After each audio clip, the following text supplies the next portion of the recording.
Hi everyone, welcome back to our channel. Today in this video, I'll be showing you the ways to open a JP Morgan Chase account online. In order to open a JP Morgan Chase account online, you just have to follow the prompt.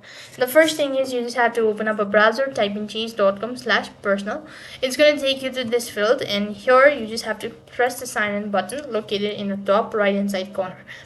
When you press the sign in button, it's going to take you to the other field. What next you just have to do is just click on not enrolled located right at the bottom. Next thing what you have to do is you just have to start with the registration process. You add for the registration, enter in all of these details or go through the field. That is, you need to enter in your social security number or tax ID number. Next you have to have an account or an application number.